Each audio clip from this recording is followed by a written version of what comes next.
ব্রাহ্মণবাড়িয়াতে আওয়ামী লীগ গত পরশু বা তার আগের দিন একটা মিছিল করেছে। ম্যাক্সিমাম 15 থেকে 20 জন মিছিল করেছে, তাদের প্রত্যেকের মুখে মাস্ক পরা ছিল। সো এবং মাথায় ক্যাপ পরা। মাস্ক এবং ক্যাপ যখন পরা থাকে তখন কারো চেহারা আইডেন্টিফাই করা ইজ এক্সট্রিমলি ডিফিকাল্ট। আমি খবর নিয়ে দেখলাম সেই মামলায় 150-এর উপরে আসামি করা হয়েছে। মিছিলে ছিলই 15 থেকে 20 জন, 150 জনকে আসামি করা হয়েছে। এবং এই আসামি কেন করা হয়েছে জানেন? বাণিজ্য করার জন্য। বাণিজ্য করার জন্য ভয় দেখানো হয় ফোন দিয়ে, নাম কিন্তু দিয়ে দিব টাকা না দিলে, এত টাকা দিতে হবে। এবং লোকাল বিএনপি লিডারদের পুলিশের সঙ্গে ডিরেক্ট কানেকশন থাকে। পুলিশের সঙ্গে টাকা পয়সা লোকাল বিএনপি লিডাররা ভাগ বাটোয়ারা করে কোন মামলায় কতজন আসামি দিবে, কিভাবে দিবে সেটা ঠিক করা হয়। বিএনপি যখন অপোজিশনে ছিল তখন গায়েবী মামলা দেয়া হতো। আমরা বলতাম গায়েবী মামলা, ঘোস্ট কেস।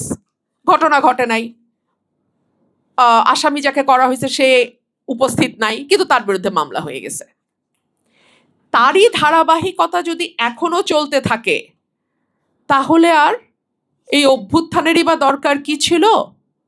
তাহলে আমরা কোন নতুন বাংলাদেশ, নতুন রাজনীতি, নতুন সমাজ, নতুন চিন্তা ইত্যাদি ইত্যাদি ইত্যাদি কথা বলি? একই তো ঘটনা, বরং আরো খারাপভাবে ঘটছে। তখন অন্তত বাণিজ্য শব্দটা শোনা যায় নাই, এখন বাণিজ্য যুক্ত হয়েছে ভুয়া মামলার সাথে।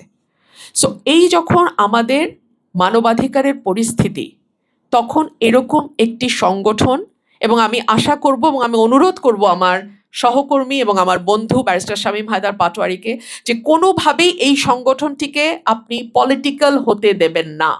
আপনার কাছে আমার অনুরোধ থাকবে, আপনি একজন আইনজীবী, এই সংগঠনটিকে একেবারে নিরপেক্ষভাবে সাহসিকতার সঙ্গে এগিয়ে নিতে হবে এবং এটিকে কোনোভাবেই কোনো রাজনৈতিক রং লাগানো যাবে না।